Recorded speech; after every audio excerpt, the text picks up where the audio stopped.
tahun lepas antara yang menjadi perhatian adalah juara pertandingan Robocon, iaitu Universiti Teknologi Malaysia lah. Saya alumni-nya lah. Dan juga tahun-tahun sebelumnya juga antara pertandingan yang menjadi tumpuan di peringkat IPT. Kerana apa? Robocon ini bukan sahaja dipertandingkan di peringkat Malaysia, malah pemenang ataupun juara akan diangkat dan juga dipertandingkan di peringkat antarabangsa untuk menunjukkan bagaimanakah potensi anak muda kita dalam dunia kejuruteraan, terutamanya mekatronik, mechanical dan juga elektronik. Dan sebenarnya banyak lagi. Nanti kita akan perincikan. Ya, betul, semestinya kita akan berbicara tentang perkara ini dan anak muda yang akan mengharumkan nama Malaysia, itu yang paling utama. Baik, dan bersama dengan kita di studio saya kenalkan iaitu antara orang kuatnya, iaitu Encik Muhammad Nafi Rezani Tahrir selaku Ketua Penolong Pengarah Bahagian Mahasiswa Holistik Jabatan Pendidikan Tinggi. Assalamualaikum. Waalaikumsalam warahmatullahi. Dan juga ditemani oleh Prof Dr. Azlinda Azman selaku Timbalan Naib Chancellor Hal Ehwal Pembangunan Pelajar USM. Assalamualaikum Prof. Waalaikumsalam. Kita mulakanlah perbincangan kita pada hari ini berkaitan dengan Robocon Malaysia 2022 yang akan berlangsung daripada 2 sehingga 5 Jun 2022. Ada juga kerjasama RTM di situ. Mungkin Cik Nafi boleh perincikan secara mukadimahnya bagaimanakah sejarah pertandingan Robocon sehinggalah untuk pertandingan pada tahun ini 2022. Ya. Bismillahirrahmanirrahim. Sebelum itu kami menyampaikan penghargaan kami kepada pihak RTM dan Selamat Pagi Malaysia atas kesempatan yang diberikan untuk kami berkongsi tentang Robocon pada pagi ini.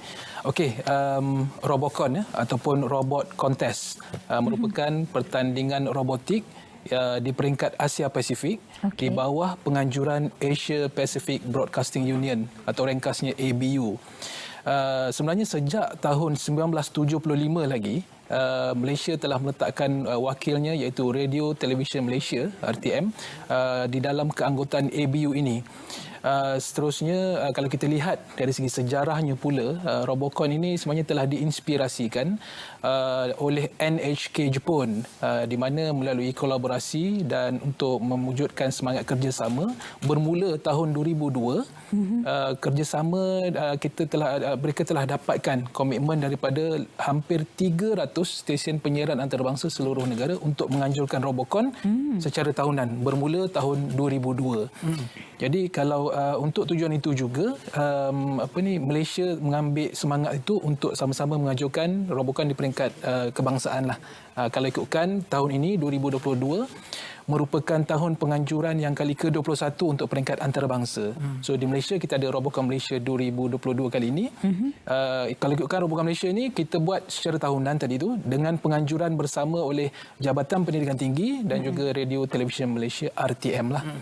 Jadi untuk tahun ini kita dapat komitmen sokongan daripada Universiti Sains Malaysia selaku penganjur bersama untuk memastikan pertandingan Robocon tahun ini dapat dijayakan, dapat dilaksanakan dengan gemilang insya-Allah.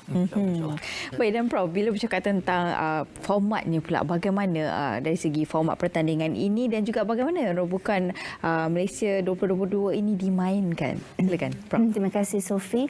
Sebenarnya pertandingan ini akan dijalankan secara bersemuka dan kita berharap bahawa kita mengikut standard SOP lah yang telah ditetapkan sebab dia agak challenging juga kerana kes yang meningkat dan sebagainya, tapi kita akan cuba dan USM telah bersedia sebagai penganjur bersama untuk menganjurkan pertandingan ini dan kita juga mempunyai pakar-pakar yang membantu dari segi teknikal dan sebagainya, terutamanya daripada pusat pengajian kejuruteraan elektrik dan elektronik di bawah Prof Syaril Azmin Suwandi jadi kami semua telah bersedia dan kami berharap bahawa lebih banyak lagi penyertaan. Ketika ini kita telah mempunyai 21 penyertaan daripada universiti-universiti tempatan dan juga universiti swasta. Kita juga ada daripada pusat latihan teknologi tinggi, daripada kolej-kolej swasta, komuniti, politeknik dan juga daripada KPN iaitu Kementerian Belia Negara tinggi negara. So itu adalah antara mereka-mereka yang terlibat dan kita ingin meningkatkan lagi kompetensi dan pembangunan bakat mahasiswi dalam bidang teknologi robotik ini. Jadi akan diadakan pada 2 hingga 5 Jun insya-Allah di Universiti Sains Malaysia, iaitu di Pusat Sukan di Azman Hashim. Kompleks Sukan Azman Hashim, Universiti Sains Malaysia, Pulau Pinang. Itu dia. Dan sekarang ni kalau kita lihat di kaca TV sekarang ni Encik Nafi mungkin boleh jelaskan dengan lebih lanjut lagi. Okey, yang ini sebenarnya adalah rakaman bagi Robocon tahun 2021 lah, tahun lepas. Yang mana ini kita untuk tahun 2021 apa yang kita buat adalah pertandingan dibuat secara online, secara dalam talian. Jadi kita buat rakaman dan juga kita hantar kepada penganjur utamanya untuk mereka meneliti dan sebagainya. Kemudian kita akan buat pertandingan itu secara live streaming. Jadi ketika itu temanya adalah untuk membidik ataupun menembak anak panah ke dalam busur ke dalam bekas-bekas yang disediakan tu, di mana setiap satu bekas tu dia akan menyumbang markah yang berbeza. Jadi kalau ikutkan performance kita memang antara yang terbaik lah, kerana pasukan Malaysia mendapat tempat yang ketiga untuk kejuaraan antarabangsa pada tahun lepas. Itu dia. Ya, itu sangat membanggakan. Kalau di peringkat antarabangsa hanya juara yang dibawa ke peringkat antarabangsa. Ya, untuk pemilihan wakil Malaysia untuk pemilihan wakil Malaysia kita adakan dulu Robocon Malaysia peringkat kebangsaan ini, di mana semua IPT dijemput untuk bertanding dan juaranya nanti ataupun johan bagi Robocon Malaysia akan terpilih untuk mewakili Malaysia secara automatik lah. Kalau contohnya macam tahun lepas, urustia utama induk dia di China, dia membenarkan penyertaan 2 pasukan. So kita hantar 2 pasukan lah lepas. Tapi untuk tahun ini, setakat ini dimaklumkan baru 1 pasukan saja dibuka untuk. So kita akan hantar 1 lah setakat ini. InsyaAllah. Dari segi syarat dan juga syarat-syarat penyertaan dalam satu pasukan ada berapa orang? Okey, pada tahun ni tema kita sebenarnya merempuh cabaran dan membina impian. Jadi kita punya keunikan permainan ni adalah dipanggil 7 tin, menyerupai permainan tradisional yang dibawakan oleh India, iaitu lagori, dipanggil lagori. Jadi syarat penyertaannya adalah setiap pasukan daripada universiti ataupun institusi yang menyertainya perlu ada 2 robot. So satu robot akan bertindak sebagai menjatuhkan lagori tersebut, dan satu lagi robot adalah untuk membina semula lagori tersebut. Dia macam permainan menyerupai permainan 7 tin tu, dulu masa kita kecil kita baling slipper dan menarik, sebagainya. itu permainan tradisional. Kalau tadi Prof ada sebut tahun ini dia menggunakan konsep penggunaan permainan tradisional daripada kaum India. Mungkin boleh panjangkan lagi, adakah ia berbeza dengan tahun-tahun lepas? Dan kenapa konsep ini dipilih, permainan tradisional ini? Okey. Jadi sebenarnya permainan lagori ini datang daripada negara India. So, seperti mana yang saya katakan tadi, dia sama dengan permainan 7 tin tu tadi. Jadi pasukan akan menghantar 2 robot. Robot itu akan bertindak sebagai menjatuhkan lagori tersebut dalam tempoh 30 saat. Lepas tu membina semula lagori tersebut dalam tempoh 60 saat. So all in memang setakat 60 saat sahaja. Jadi pasukan itu akan bertindak sebagai hitter dan juga seeker. Untuk yang mereka yang sebagai seeker itu akan dikira markah mereka. Jadi apabila lagori itu dibina semula, jadi pihak lawan akan memastikan satu robot untuk mengganggu supaya pembinaan semula itu ada gangguan lah, kekangan. Dari situlah mereka mendapat markah dan sebagainya. Jadi yang ini memang sangat-sangat interesting, sangat unik, memang telah dilihat dengan teliti untuk tim Universiti Sains Malaysia, dan setiap tahun dia memang berubah-ubahlah. Tetapi untuk Malaysia kali ini, kita memang untuk peringkat kebangsaan kali ini kita memang menjurus kepada 7 tim, sebab dia sesuai dengan dia punya tema itulah merempuh cabaran dan membina impian. So dia jatuhkan dan dia membina semula. Jadi Cik Nafi, adakah konsep permainan ini berbeza setiap tahun? Dan bagaimanakah tahap kesukaran itu ditetapkan setiap tahun. Saya difahamkan ada juga pertandingan rugby robot jadi berbeza kesukaran ni. Bagaimana ia bayar juga tu Okey, sebenarnya dia tertakluk kepada penganjur pada tahun tersebut. Okey. Sekarang ni USM penganjur. Okey. Macam contohnya kalau di Malaysia ni dia akan ikut tema apa yang diletakkan untuk pertandingan antarabangsa. Contohnya kita pernah sebelum-sebelum ini pernah ada tema rugby. So rugby ni means the robot will be playing rugby lah. Dia akan bawa bola rugby. Banyaklah robot maksudnya. Yang itu dia satu je, tapi dia adalah dia punya tim dia yang sesuai semua. Pernah juga yang macam tahun lepas kita buat yang mensasarkan anak panah ke dalam bekas tu. Banyak lagi lah. Kalau macam di Malaysia dulu pernah buat juga penganjuran untuk ABU Festival Robocon ni untuk pertandingan antarabangsa, di mana pada tahun 2006 September 2006 lebih kurang kita adakan tema pada masa itu untuk membina menara tinggi. Maksudnya robot perlu membina menara tinggi, jadi cabaran itu perlu diselesaikan dan diadakan pada ketika itu lokasinya di KLCC. Tahap kesukaran tu pastinya mereka akan cuba tampilkan cabaran yang lebih lebih tinggi lagi pada setiap penganjuran tu.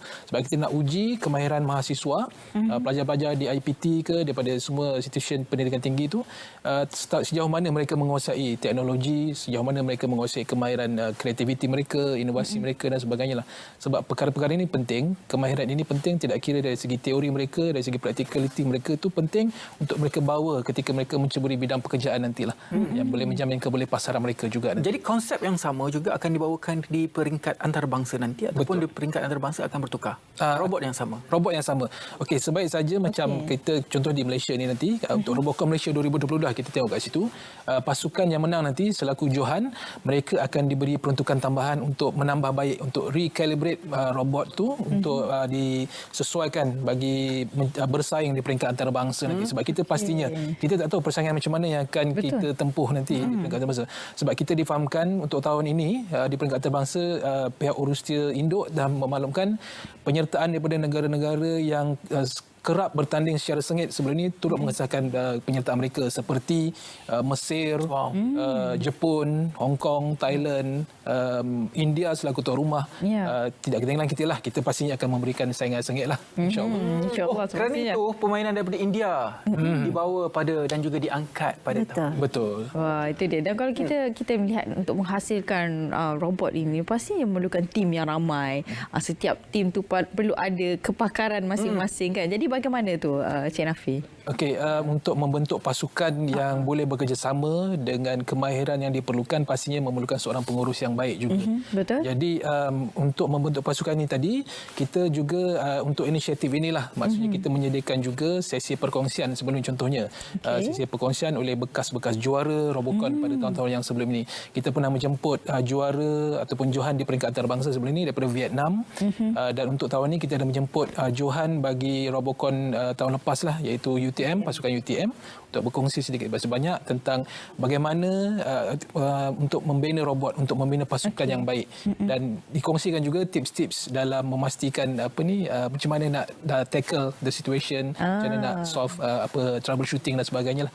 Itu antara inisiatif yang kita sediakan juga. Prof, mungkin boleh gambarkan susunan dan juga jadual pertandingan nanti. Ada 3 hari di situ. Bagaimana? Jadi kita akan membahagikan kepada kumpulan-kumpulan lah ya, sebab kita kena juga mengambil kira SOP tu tadi. So itu adalah perkara-perkara utama yang kita perlu berikan lah. Jadi kita akan ada kumpulan seeker dan juga hitter mungkin di satu bahagian, and then ada lagi beberapa bahagian lah akan dijalankan pertandingan tersebut. Dan saya kira itu semua telah diambil kira oleh pasukan USM, dan juga of course kita selalu berbincang dengan JPT dan juga RTM, dan semuanya bersedialah. Kita memang telah bersedia sekarang ni ketika ini. Jadi kalau nak diceritakan tentang perkara-perkara yang berkaitan dengan pertandingan ini semua memang banyak akan berlaku pada hari tersebut, dan memang tim kita akan ambil kira lah mungkin percaturan dari segi siapa yang lawan siapa, universiti mana yang lawan siapa dan sebagainya. So dia akan memainkan peranan yang berubahlah daripada hitter dan juga seeker dan hitter begitu, vice versa. Baik, dan adakah penyertaan masih lagi dibuka kepada mereka luar sana? Ya, penyertaan masih lagi dibuka. Sebenarnya panggilan pertama telah tutup pada 10 Mac tetapi telah disambung sehingga 20 Mac. Jadi kita masih mengaluk-alukkan lagi penyertaan. Saya kira banyak lagi penyertaan yang ingin disertai oleh peserta. Tinggal lagi kita akan hanya limitkan, hadkan sehingga 30 penyertaan kerana mengambil kira kekangan-kekangan itu tadi. Dan untuk ini juga saya melihat bahawa satu pertandingan yang sangat baik sebab dia dapat meningkatkan lagi kompetensi mahasiswa. Kita boleh menghasilkan mahasiswa yang lebih holistik dan juga berkemahiran. Dan pada masa yang sama mahasiswa juga dapat mempelajari antara satu sama lain best practices, knowledge transfer, dan juga membina jaringan tersebut, especially jaringan antara sesama universiti, juga di peringkat antarabangsa dan juga pihak-pihak industri dalam bidang teknologi robotik ini. Sebab kita lihat robotik banyak sekali digunakan dalam bidang pembuatan, perkhidmatan, pertanian dan sebagainya. Jadi selepas diumumkan katakanlah Johan pada Jun nanti, bila pula dia akan dipertandingkan di peringkat antarabangsa di India? Di peringkat antarabangsa, Urusi Induk telah memaklumkan bahawa ABU Robocon Festival atau di peringkat antarabangsa akan diadakan pada 19 hingga 23 Ogos 2022 nanti. Bertempat di Tyagaraja Stadium, New Delhi, India. So melalui pertandingan ini nanti mereka akan memberikan saingan di antara pasukan-pasukan daripada negara-negara yang bertanding lah. Setakat ini begitu. Maksudnya selepas juara diumumkan mereka ada lebih kurang dalam 2 bulan. Lebih kurang 2 bulan. Untuk menambah baik apa sahaja kekurangan lah robot-robot mereka itulah. Jadi itu dia berkaitan dengan Robocon Malaysia 2022. InsyaAllah kita akan melihat persaingan lebih sengit daripada pasukan-pasukan daripada IPT. Bukan sahaja di universiti-universiti seperti mana UIA, UTM yang selalu menyertai pertandingan ini, tetapi juga ada penyertaan daripada Politeknik. Jadi ia merupakan satu pertandingan yang holistik. Kita dapat lihat semua mahasiswa-mahasiswa kita di IPT bertanding untuk Robocon 2022 itu dia. Pasti setiap daripada mereka ini akan menunjukkan skill yang berbeza semestinya dan persaingan semestinya akan menjadi sangat sengit. Dan ada sedikit hiburan yang saya ingin berkongsi kepada anda. Bagi anda yang ingin menonton Robocon Malaysia 2021, jangan lupa boleh menonton pada 26 Mac 2021 pada hari Sabtu pukul 1.30 tengah hari sehingga 2.30 petang di TV1. Itu dia. Baik, terima kasih kita ucapkan pada dua-dua tetamu kita, iaitu Encik Muhammad Nafi Rizani Tahir selaku Ketua Penolong Pengarah Bahagian Mahasiswa Holistik Jabatan Pendidikan Tinggi. Terima kasih banyak. Dan juga Profesor Dr. Azlinda Azman, iaitu Timbalan Naib Chancellor Hal Ehwal Pembangunan Pelajar USM. Terima kasih banyak, Prof.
غير